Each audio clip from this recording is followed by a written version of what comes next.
Halo, Anda mungkin pernah ya ngalamin momen lupa naruh kunci di mana, atau aduh siapa tadi nama orang yang baru kenalan, atau mungkin lihat ini terjadi pada orang tua, kerabat gitu. Terus kepikiran, ini wajar nggak sih karena umur atau jangan-jangan ada apa-apa ya? Pertanyaan ini umum banget dan penting loh buat dibahas. Nah, hari ini kita mau coba kupas tuntas topik krusial ini. Sumber kita kali ini dari bab 13 buku Why We Forget and How to Remember Better. Penulisnya Andrew E. Batson dan Elizabeth A. Kensinger. Bab ini spesifik banget bahas bedanya memori pas penuaan normal sama kondisi kayak Alzheimer's atau gangguan memori lain. Tepat sekali.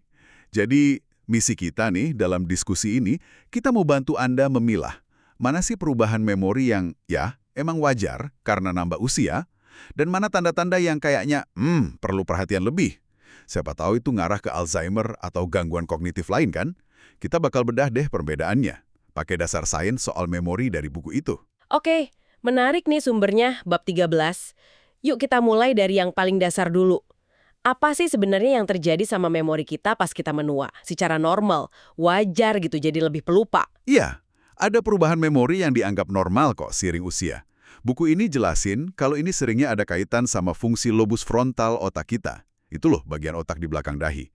Bayangin aja lobus frontal ini kayak CEO atau manajer buat sistem memori kita. Terutama buat yang namanya memori kerja atau working memory. Oh, manajer otak gitu ya? Nah, seiring usia, kinerja si manajer ini bisa agak melambat, kurang efisien dikit lah. Manajer melambat, terus dampaknya gimana tuh di kehidupan kita sehari-hari? Dampak pertama itu kerasa di working memory tadi. Itu tuh kemampuan kita buat nahan informasi, sekaligus ngolah informasi itu di pikiran kita saat ini juga. Kayak meja kerja mental gitu. Meja kerja mental. Iya, kalau masih muda mejanya mungkin luas ya, bisa naruh banyak info sambil diotak-atik. Nah, pas menua, meja ini kayaknya jadi agak sempit atau lebih berantakan mungkin. Ah, jadi ini nih yang bikin orang tua mungkin agak lama ya ngitung kembalian sambil ingat daftar belanjaan, atau pas dikasih instruksi banyak gitu agak susah ngikutinnya. Persis, itu contoh bagus. Multitasking mental atau proses info baru sambil ingat info lain, itu bisa jadi lebih menantang. Ingat rute baru di kota baru juga bisa lebih susah dibanding pas muda. Kan butuh kapasitas working memory yang lebih gede tuh. Lalu gimana sama ingatan soal kejadian atau pengalaman pribadi kita yang Episodic memory itu. ikut kena juga? Betul, memori episodik ini juga ada perubahannya. Kata Batson dan Kensinger, pas penuaan normal, biasanya kita butuh usaha mental lebih gede buat masukin atau rekam info baru ke memori jangka panjang. Itu proses namanya encoding.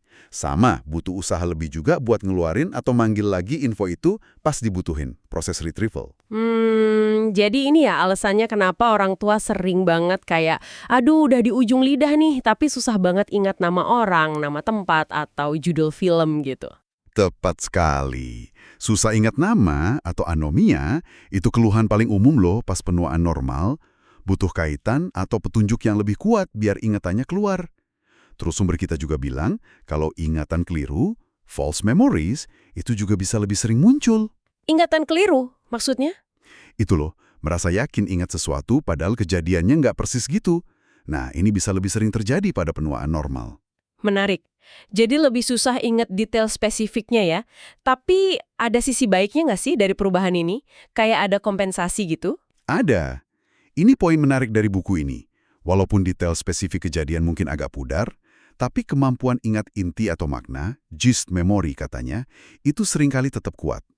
Malah, orang yang lebih tua seringkali lebih jago nyari hikmah dari suatu peristiwa. Mungkin karena otomatis fokus ke yang esensial aja. Jadi ada semacam kebijaksanaan gitu. Oke, jadi detail agak turun, tapi pemahaman intinya malah kuat. Terus memori jenis lain gimana? Kayak pengetahuan umum kita, fakta-fakta gitu. Itu namanya semantic memory, memori semantik. Isinya ya pengetahuan kita soal dunia, arti kata, ibu kota negara, sejarah, gitu-gitu. Nah, kabar baiknya, memori semantik ini cenderung awet, malah bisa nambah terus seiring usia dan pengalaman. Oh, bagus dong kalau gitu. Sama juga kayak procedural memory, memori prosedural, ingatan cara ngelakuin sesuatu, keterampilan motorik lah, naik sepeda, ngetik, main musik. Itu kalau udah dipelajari, biasanya nggak gampang hilang cuma karena umur. Terus kalau ingatan buat ngelakuin sesuatu nanti, kayak ingat minum obat ntar malam, atau ingat ada janji ketemu teman besok. Nah, itu namanya prospective memory, memori prospektif. Ini juga bisa agak turun pas penuaan normal. Makanya jadi lebih gampang lupa buat ngerjain tugas yang udah direncanain. Apalagi kalau nggak ada pengingat dari luar. Jadi makin penting deh itu, nyatet jadwal atau pasang alarm pengingat. Oke, jadi jelas ya, ada nih serangkaian perubahan memori yang ya wajar lah terjadi seiring usia, terutama yang ada hubungannya sama lobus frontal tadi. Nah, sebelum kita bahas lebih jauh soal penyakit kayak Alzheimer, di buku ini juga disebutin beberapa istilah penting buat bedain tingkat gangguan memori. Bisa jelasin dikit nggak? Sering bikin bingung nih. Tentu, ini penting banget biar nggak salah kaprah. Bateson dan Kensinger nekenin banget beda tingkat keparahannya. Pertama, ada demensia. Ini istilah payung ya, bukan nama penyakit satu biji. Demensia itu sindrom, artinya kumpulan gejala, di mana ada penurunan fungsi kognitif, memori, bahasa, mikir, dan lain-lain yang udah parah banget sampai ganggu kemampuan orang buat aktivitas sehari-hari sendirian. Oh, jadi kata kuncinya itu ganggu fungsi harian ya, udah nggak bisa mandiri kayak biasa. Betul, gangguan fungsi harian yang signifikan, udah nggak bisa ngurus diri sendiri sepenuhnya. Itu demensia. Oke, demensia itu level yang udah ganggu kemandirian. Terus ada level di bawahnya? Ada. Namanya mild cognitive impairment atau gangguan kognitif ringan. Nah, kalau MCI ini memang ada masalah kognitif. Bisa memori, bisa fungsi lain. Masalah ini terdeteksi, bisa dirasain sendiri sama orangnya, atau orang lain lihat, dan bisa diukur pakai tes kognitif standar. Tapi belum parah gitu. Iya, belum sampai ganggu fungsi independen sehari-hari. Orang dengan MCI mungkin butuh usaha lebih atau pakai strategi biar ingat atau dibantu dikit, tapi intinya masih bisa berfungsi normal. Cuma penting nih dicatat, orang dengan MCI risikonya lebih tinggi buat jadi demensia nantinya dibanding orang biasa. Paham. Jadi ada masalah objektif, terukur, tapi belum sampai bikin nggak bisa ngapa-ngapain. Terus kalau ada yang lebih ringan lagi, orang ngerasa ada yang salah, tapi pas dites kok normal. Itu dia yang disebut subjective cognitive decline atau penurunan kognitif subjektif. Jadi orangnya merasa atau khawatir kemampuan kognitifnya, biasanya memori, udah turun dibanding dulu. Tapi pas diperiksa pakai tes kognitif, hasilnya masih normal. Fungsi sehari-harinya juga masih normal banget.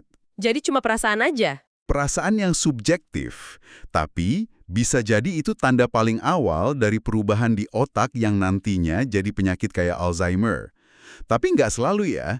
Banyak juga yang SCD tapi nggak pernah jadi MCI atau demensia. Ini masih diteliti terus. Jelas banget nih bedanya. Demensia udah ganggu fungsi, MCI ada masalah tapi belum ganggu fungsi, sama SCD ngerasa ada masalah tapi tes and fungsi normal. Makasih loh, ini bantu banget memetakan landscape gangguan memori. Nah, sekarang yuk kita fokus ke pemain utama yang paling sering disebut. Penyakit Alzheimer. Apa sih yang bikin dia beda banget sama penuaan normal tadi? Ini poin yang ditekankan banget di bab 13. Alzheimer itu penyakit otak degeneratif, bukan bagian normal dari menua. Nggak semua orang tua pasti kena Alzheimer. Gejala kognitif di Alzheimer itu munculnya di atas atau lebih parah dari perubahan penuaan normal. Jadi bayangin aja, orang udah ngalamin susah ingat karena tua, ditambah lagi masalah spesifik karena kerusakan otak Alzheimer ini. Jadi bukan cuma penuaan yang ngebut ya, tapi ada proses penyakit lain di otak. Apa ciri khas utamanya? Menurut Bateson dan Kensinger, ciri paling khas yang sering muncul di awal Alzheimer itu pelupaan yang cepat, rapid forgetting. Ini beda banget sama lupa nama sesekali pas tua. Rapid forgetting ini terjadi karena Alzheimer nyerang spesifik ke area di bagian dalam lobus temporal otak. Terutama struktur penting namanya hipokampus. Hipokampus, yang buat memori baru itu ya? Betul. Vital banget buat ngebentuk dan nyimpen memori baru, terutama memori kejadian atau episodik. Nah, kalau hipokampus rusak karena Alzheimer, Artinya informasi baru itu susah banget atau nggak bisa kerekam gitu? tepat sekali. Informasi baru, kayak obrolan barusan, instruksi baru, kejadian baru, itu hilang cepat banget. Dan Ini kunci pembeda utamanya. Ingatan itu seringkali nggak bisa dipanggil lagi. Biar dikasih petunjuk atau diingetin juga, tetap lupa. Wah, Beda sama penuaan normal kan? Kalau penuaan normal, lupanya sering karena susah ngambil datanya, retrieval. Jadi dikasih petunjuk biasanya bantu. Kalau Alzheimer awal, masalahnya lebih di encoding sama konsolidasi. Datanya nggak kesimpan bener. Kayak nggak pernah masuk gitu loh memorinya. wow, itu beda banget ya. Bukan cuma susah ingat, tapi memorinya emang nggak kebentuk atau cepat banget hilang. Terus gimana dampaknya si rapid forgetting ini di kehidupan sehari-hari penderitanya? Dampaknya signifikan banget. Bikin frustrasi penderita sama keluarganya juga. Karena lupa cepet ini, penderita Alzheimer seringkali, satu sering banget kehilangan barang. Kunci, dompet, kacamata, kadang ditaruhnya di tempat aneh banget. Misal kunci di kulkas. Karena ya itu, lupa barusan naruh di mana. Ya ampun. Dua, Anda mungkin perhatiin, mereka ngulang-ulang cerita atau pertanyaan yang sama. Dalam waktu singkat banget, kadang hitungan menit. Bukan karena nggak nyimak loh, tapi karena beneran lupa udah pernah ngomong atau nanya itu. Itu pasti bingungin dan capek ya buat orang sekitarnya juga. Ada dampak lain yang khas juga? Iya, rapid forgetting ini nyambung ke masalah lain. Misalnya bisa nyasar. Bahkan di lingkungan atau rute yang harusnya udah hafal banget. Lupa jalan pulang, lupa mau kemana. Terus sering kehilangan orientasi waktu. Bingung hari apa, tanggal berapa, bulan, tahun. Kejadian kemarin bisa kerasa udah lama banget atau sebaliknya. Selain memori episodik yang parah ini, Alzheimer ganggu kemampuan kognitif lain juga nggak? Tentu, makin penyakitnya berkembang, Alzheimer juga bikin masalah di area kognitif lain. Buku ini nyebutin beberapa. Susah ngomong, terutama nyari kata yang pas, word finding difficulty atau anomia, ini lebih sering dan parah dari sekedar lupa nama pas tua. Kadang mereka diam di tengah kalimat, nggak nemu katanya. Terus, gangguan fungsi eksekutif. Itu kemampuan buat ngerencana, ngatur, mutusin sesuatu, mecahin masalah. Jadi susah tuh ngatur duit atau masak. Gangguan penilaian juga, impaired judgment. Bisa bikin keputusan yang aneh atau nggak logis. Sama masalah visual spatial. Susah nangkep hubungan ruang antar benda. Jadi susah baca peta, ngenalin moka, bahkan susah pakai baju sendiri dengan benar. Jadi Alzheimer ini emang kompleks ya, dampaknya luas banget, jauh dari sekedar lupa biasa. Nah, Alzheimer kan paling terkenal nih. Tapi sumber kita nyebut ada kondisi lain juga yang bisa bikin gangguan memori atau demensia di usia lanjut. Bisa kita bahas sekilas beberapa? Tentu saja, penting nih buat tahu, nggak semua demensia itu Alzheimer. Ada beberapa penyebab umum lain, kadang gejalanya mirip-mirip, tapi ada ciri khasnya. Pertama, ada gangguan kognitif vaskular atau demensia vaskular. Ini sebabnya gangguan aliran darah ke otak. Paling sering karena stroke, baik yang gede maupun stroke kecil-kecil yang nggak kerasa, silent stroke, atau penyakit pembuluh darah kecil di otak. Oh, jadi gara-gara pembuluh darah ya? Iya. Nah, karena sering kena lobus frontal dan koneksinya, gejalanya bisa mirip penuaan normal tapi lebih parah. Susah sama working memory, butuh usaha ekstra buat ingat masalah retrieval, proses info jadi lambat. Tapi jelas tingkatnya lebih berat dari penuaan normal. Jadi kalau vaskular ini sering ada jejak riwayat penyakitnya ya, kayak pernah stroke, darah tinggi, diabetes gitu. Terus turunnya nggak lurus kayak Alzheimer. Tepat. Riwayat medis sering jadi petunjuk kuat. Dan pola turunnya kognitif bisa kayak tangga gitu, stepwise. Jadi stabil, terus turun mendadak abis ada masalah vaskuler baru, stabil lagi, turun lagi. Tapi bisa juga sih turunnya alus kayak Alzheimer. Oke, selain vaskular, apa lagi? Ada demensia frontotemporal, FTD. Ini sekelompok penyakit yang, ya namanya aja udah nunjukin, nyerang utamanya lobus frontal dan atau temporal. FTD ini agak jarang dibanding Alzheimer atau vaskuler. Sering munculnya di usia lebih muda juga, kadang 50-an atau 60-an. Yang unik dari FTD ini, kata buku ini, gejala awalnya seringkali bukan memori yang dominan. Oh iya, terus apa dong yang nonjol di awal FTD? Tergantung jenis FTD-nya, tapi biasanya yang paling kelihatan itu perubahan drastis di kepribadian dan perilaku, atau masalah bahasa yang berat. Contohnya, di varian perilaku, orang yang tadinya sopan, perhatian, bisa jadi apatis, cuek, impulsif, nggak punya empati, ngelakuin hal kompulsif, atau perilakunya nggak pantas aja secara sosial. Kalau varian bahasa, namanya primary progressive aphasia, susahnya di ngomong, ngerti kata, atau baca. Contoh profesor yang lupa arti kata lutut di buku itu, nah itu kemungkinan FTD varian bahasa. Kondisi lain yang perlu kita tahu. Ada lagi normal pressure hydrocephalus, NPH. Ini jarang tapi penting banget dikenali. Kenapa? Karena berpotensi bisa diobati. NPH itu cirinya ada 3 gejala klasik, triad namanya. 1. Gangguan jalan, langkahnya pendek-pendek, kayak nempel di lantai, gampang jatuh. 2. Gangguan kognitif, biasanya tipe frontal, kayak susah ngerencana, mulai sesuatu, mecahin masalah, perhatian gampang buyar, mikirnya lambat. Bisa ada masalah memori juga. 3. Inkontinensia urin, nggak bisa nahan kencing. Penyebabnya itu cairan otak numpuk di rongga otak, jadi neken jaringan otak. Dan ini bisa diobati? Gimana caranya? Nah, ini pentingnya. Kalau NPH didiagnosis benar, gejalanya sering bisa membaik banget pakai operasi pasang shunt. Itu selang kecil buat ngalirin kelebihan cairan dari otak ke bagian tubuh lain, biasanya rongga perut, biar diserap. Makanya ngenalin 3 gejala NPH ini krusial. Luar biasa ya, ada demensia yang ada harapan perbaikan signifikan. Ada lagi yang umum. Terakhir, perlu disebut demensia penyakit Parkinson, PDD, sama demensia dengan badan Lewy, DLB. Dua ini dekat banget hubungannya. Sering dianggap satu spektrum penyakit. Ada protein abnormal namanya badan Lewy di otak pada 2 kondisi ini. PDD itu kalau orang udah kena Parkinson, gejala motorik kayak tremor, kaku, gerak lambat, terus baru kena demensia. Kalau DLB, demensianya muncul duluan, barengan, atau dalam setahun setelah gejala motorik Parkinson. Apa ciri khas demensia jenis ini dibanding Alzheimer atau yang lain? Selain masalah kognitifnya yang bisa macam-macam, tapi seringnya gangguan perhatian, fungsi eksekutif, visuospasial, ada beberapa gejala khas PDD dan DLB. 1. Fluktuasi kognisi dan kewaspadaan. Jadi tingkat perhatian sama kesadarannya bisa naik turun drastis. Kadang kelihatan jernih, nanti bisa bingung banget, ngantuk, atau tatapannya kosong. Bisa dari jam ke jam berubahnya. 2. Halusinasi visual yang berulang. Sering lihat hal yang nggak nyata. Biasanya jelas banget bentuknya, kayak orang atau binatang. 3. Gejala motorik Parkinsonisme. Ya kayak tremor pas istirahat, kaku otot, gerak lambat, masalah keseimbangan. 4. Gangguan tidur REM. Sering meragain mimpinya pas tidur. Teriak, nendang, mukul.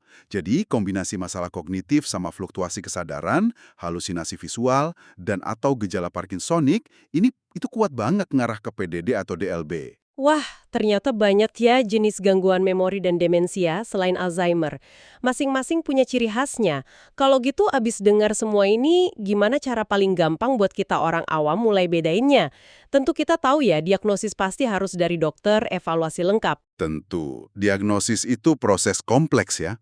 Perlu dokter, riwayat lengkap, periksa fisik, neurologis, tes kognitif, kadang scan otak, tes lain. Tapi, dari rangkuman sumber kita di bab 13 itu, kita bisa coba bikin semacam peta pembeda awal lah. Penuaan normal, lupa itu ya butuh usaha lebih buat ingat, terutama nama atau detail. Sering di ujung lidah, tapi biasanya inti kejadian ingat, dikasih petunjuk bantu. Pengetahuan umum, skill motorik, aman. Lupa sesekali, tapi nggak ganggu aktivitas penting banget. Lebih karena prosesor lobus frontal agak lambat. Alzheimer. Kata kuncinya, pelupaan cepat, rapid forgetting.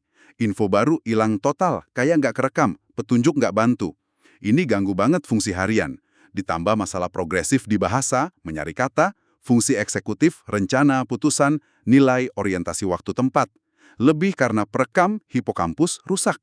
Vaskular, pola lupa bisa mirip penuaan, gangguan working memory, butuh usaha retrieval, tapi lebih parah. Sering ada riwayat atau faktor resiko vaskular, stroke, hipertensi, diabetes. Turunnya bisa bertahap, stepwise. FTD, gejala awal dominan seringnya bukan memori, tapi perubahan drastis kepribadian. Perilaku, apatis, impulsif, nggak pantas, atau masalah bahasa berat, susah ngomong ngerti, DLB, PPD. Cari kombinasi gejala kognitif dengan fluktuasi kesadaran yang jelas, halusinasi visual berulang, lihat orang hewan, sama gejala motorik Parkinsonisme. Ini ringkasan yang bantu banget buat metin bedanya. Paham nuansa ini penting banget ya rasanya, bukan cuma buat kenali gejala di diri sendiri nanti, tapi biar kita lebih peka, lebih suportif ke orang sekitar kita. Oke, jadi dari pembahasan bab 13 buku Why We Forget and How to Remember Better ini, jelas banget ya, nggak semua lupa itu sama, ada spektrumnya. Dari yang normal karena usia sampai kondisi penyakit otak serius, kayak Alzheimer dan demensia lain.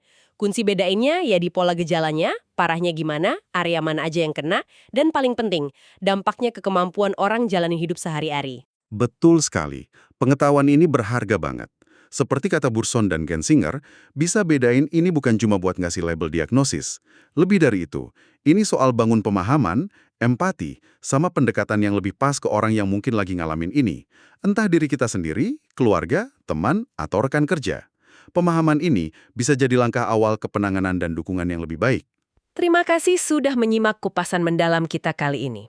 Semoga pembahasan dari sumber ini ngasih Anda wawasan baru yang mencerahkan ya, dan bermanfaat buat memahami kompleksnya memori dan penuaan. Sebagai penutup nih, mungkin ada satu pertanyaan menarik buat Anda bawa pulang buat direnungkan. Dengan bekal pemahaman yang lebih baik soal berbagai jenis lupa ini, dari yang wajar karena tua sampai yang karena penyakit, gimana ya pengetahuan ini bisa ngubah cara kita interaksi, komunikasi, dan terutama ngasih dukungan yang lebih penuh pengertian dan efektif ke orang di sekitar kita yang mungkin lagi berjuang menghadapinya? Sampai jumpa di pembahasan berikutnya.